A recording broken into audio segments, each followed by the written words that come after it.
सीढ़ियाँ मुबारक हो उन्हें, सीढ़ियाँ मुबारक हो उन्हें जिन्हें मंजिल तक जाना है, और जिनकी मंजिल है आसमां, उन्हें रास्ता खुद बनाना है, उन्हें रास्ता खुद बनाना है। जी हाँ, सफलता के रास्ते में आप व्यवहारिक रूप से आगे कैसे बढ़ सकते हैं, प्रैक्टिकली आपको क्या कदम उठाने चाहिए, आज हम सीधी उनकी बात करेंगे। तो आपका पहला कदम क्या होना चाहिए? Take first step with positive mind, initiate yourself, don't wait others. दूसरों का इंतजार मत कीजिए कि आपको कोई बुलाया जाएगा, आपको अवसर नहीं बुलाएगा, आपको अवसर की प्रतीक्षा करनी है, और जब भी अवसर आए अच्छी तैयारी के साथ उसको एकदम से ले लेना है। अगर आप उसको नहीं लेंगे तो कोई और उसको ले लेगा, अवसर को तो अपना काम करना ही है। इसके लिए आपको क्या करना है? महापुरुषों की जीवनियाँ पढ़िए, महान हस्तियों की, किरण बेदी, अब्दुल कलाम, स्टीव जॉब्स, या और कोई भी हस्ती जो आपको प्रेरित करती हो उसकी जीवनी आपको पढ़नी है। अब चलते हैं आगे हम दूसरे कदम की ओर। दूसरा कदम कहता है after initiating no return the only way is up. आपने अगर एक बार कदम उठा लिया तो आपको वापस मुड़ करके नहीं देखना है। जब सिकंदर भारत पर आक्रमण करने के लिए आया था तो उसने अपने पीछे बनाए हुए सारे रास्ते तुड़वा डाले थे, क्योंकि वो नहीं चाहता था कि किसी भी कीमत पर वो भारत विजय के बिना वापस लौट जाए। तो हम किसी से भी कोई भी अच्छी बात सीख सकते हैं। Where there is a will there is a way. आपने थ्रस्टी क्रो की स्टोरी तो सुनी ही होगी। अगर आपको अपनी इच्छा शक्ति पर यकीन है तो आपको मंजिल अवश्य मिलेगी। अब हम बढ़ते हैं तीसरे कदम की ओर। तीसरा कदम क्या कहता है? Dream big, make it happen. देखिए, हमेशा बड़े सपने देखिए, बड़ा सोचिए। अगर आप वैश्विक रूप से कुछ करने की सोचेंगे, विश्व की भलाई की सोचेंगे, तो आपका और देश का तो कुछ काम अवश्य ही हो जाएगा।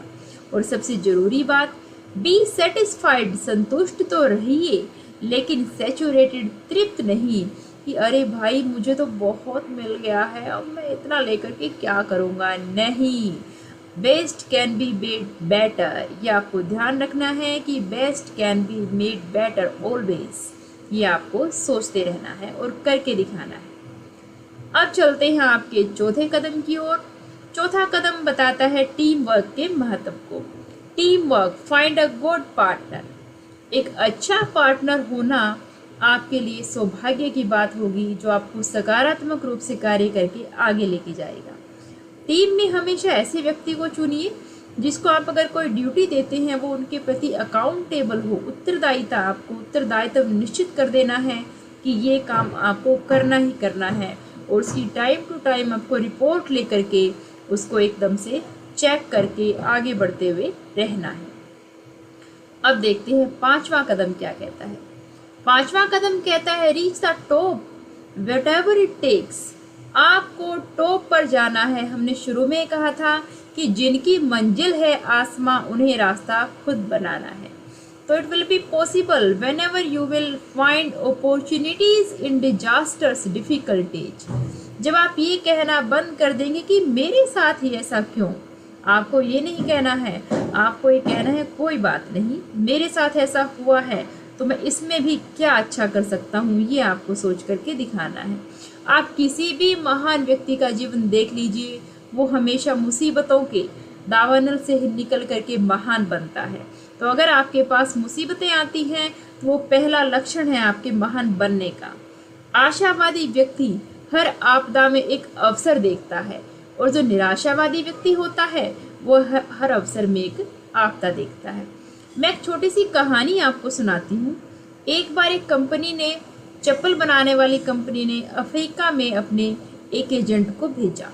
एजेंट वहाँ गया, घूमा फिरा, उसने देखा अरे यहाँ तो सब लोग नंगे पाँव भी घूम रहे हैं। तो उसने कंपनी को आकर के बताया, देखिए अफ्रीका में आपके चप्पल लेने का कोई स्कोप नहीं है, वहाँ कोई बिक्री आपकी नहीं हो सकती, क्योंकि वहाँ तो कोई चप्पल पहनता ही नहीं है, चप्पल खरीदेगा कौन। तो कंपनी ने क्या किया, उसने सोचा चलो एक दूसरे एजेंट को भी ट्राई कर लेते हैं। उन्होंने एक दूसरे एजेंट को भेजा, उसने वहाँ देखा तो उसको वहाँ उस आपदा में अवसर दिखाई दिया।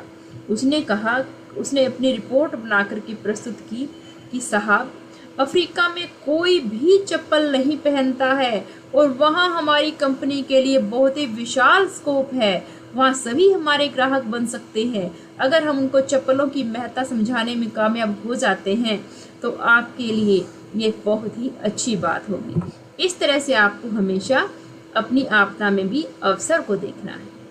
अब चलते हैं आगे आखिरी कदम की ओर। आखिरी कदम क्या कहता है? जब आपको सक्सेस मिल जाएगी तो आप कुछ नहीं कहेंगे, लोग आपको कहेंगे कि अरे भाई बहुत लकी है, ये तो भाग्यशाली है कि इसको सफलता मिल गई है। लेकिन भाई साहब याद रखिए, luck is where preparation meets opportunity. आपको भाग्य, तभी आपका भाग्य आपको सफलता की ओर ले जाएगा जब अवसर और तैयारी का मिश्रण होगा। जब अवसर तो सामने आते रहेंगे जीवन में, लेकिन बताकर नहीं आता कि अब मैं आने वाला हूँ। आपको हर पल हर घड़ी अपने अवसर के लिए तैयार रहना है और जब भी अवसर आए एकदम से उसको ग्रैब करके सक्सेस को अपने कदमों में आने के लिए विवश कर देना है। तो इन्हीं सफलता की शुभकामनाओं के साथ धन्यवाद। आगे बढ़ते रहिए, सफलता के आसमान को छू लीजिए और आप ऐसा करके अवश्य दिखाएंगे, ऐसा हमारा विश्वास है। वह पथ क्या पथिक कुशलता क्या, वह पथ क्या पथिक कुशलता क्या, जिस पथ पर बिखरे शूल न हो और नाविक की धैर्य परीक्षा क्या, जब धारा ही प्रतिकूल न हो, जब धारा ही प्रतिकूल न हो। धन्यवाद। Thank you very much.